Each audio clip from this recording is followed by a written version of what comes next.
Beshies! It's me again, yung Ate Mel. So mga guys, okay, hindi ko na kayo na-update after kong magpunla ng upo ba yun or patola. Kasi guys, nung pagkatapos kong ilipat siya, umulan. So nababad siya sa tubig. So nangyari, syempre namatay. And then nagpunla ulit ako. Again, after that, hindi na ako nakapag-update, hindi na ako nakapag-video. Ngayon lang ulit dahil nagkasakit din ako. Okay, so nagpagaling muna si Ate Mel. Tapos, eto nga guys, i-update ko kayo kung ano na ang nangyari. Nabubulol na ako palagi. Kung ano na nangyari sa aking mini vegetable garden. I-update ko kayo guys sa aking mga pananim dito. Okay?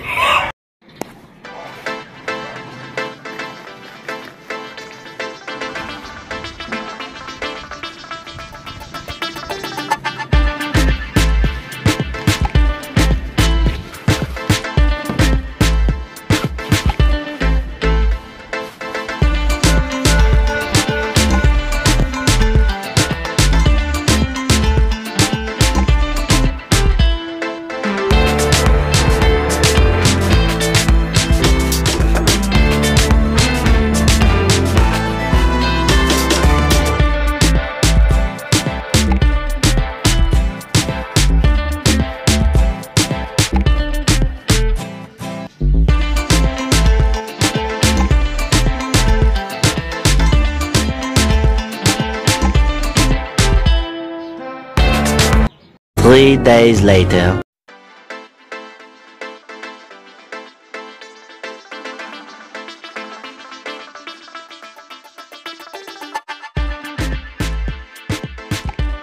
Ito yung aking panibagong tinanim na ito naman ay patola. Okay? So, ayan yan. Ayan, lumalaki na sila. Ito pa dito. Okay, meron pa rin dito. Ito nga, lalagyan ko ng insecticide kasi kinakain na ng insekto. Ngayon, meron din akong tinanim na okra. Ayan yung mga okra ko. Ito, ayan. Ayan. Meron din ako rito mga naitapon na buto ng patola or hindi ko sure kung upo to. So, meron na rin, ayan. Yung mga, mga okra yan, guys. Okay. Ayan, okra. Tingnan nyo, basa pa yung lupa kasi nga, di ba, nag-uulan na. Tag-ulan na. So, hopefully naman ay mabubuhay na silang lahat. Okay? Dahil nga, malamig ang panahon. So, lipat tayo sa kabila, guys. Saka nga pala, meron din pala akong tinanim na mais. Okay? So, ito yung mga mais na tinanim ko. Okay. Ayan yung mga mais ni Ate Mel. Okay? Malalaki na sila. Hindi na ako nakapag-video nung tinanim ko sila. Malalaki na sila. Okay. Malapit na mamunga yan. So, meron din ako rito yung tinanim sa banda rito. Ayan. Then dito, meron din patola. Ayan, malalaki na rin sila. Dito din. Okay. Ayan.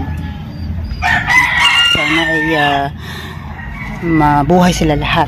Ito nga, ang gagawin ko nga ngayon, beshies, ay lalagyan ko sila ng mga tuyong dayami para daw ito ma-avoid or hindi lapitan ng mga insekto.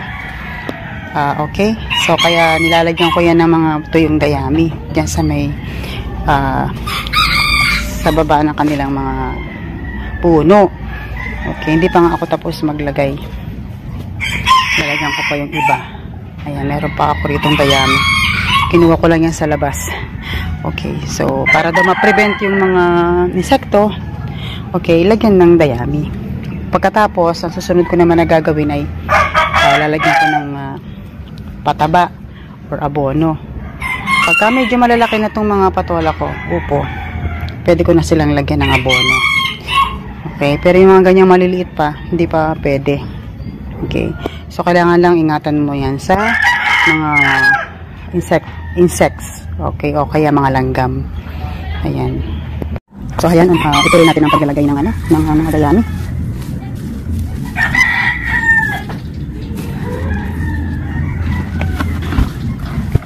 Para hindi siya lapitan na insekto.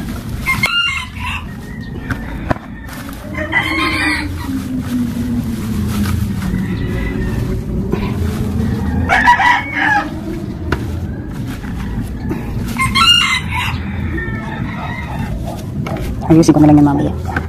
So, ito na guys. Yan. Meron ng dayami silang lahat. Okay. Ito, malaki na to. Mga beshies, hanggang dito na lang si Ate Mel. Okay. I-update ko kayo in my next vlog tungkol sa aking mini Mazeable garden. So, for now, magpapaalam muna si Ate Mel.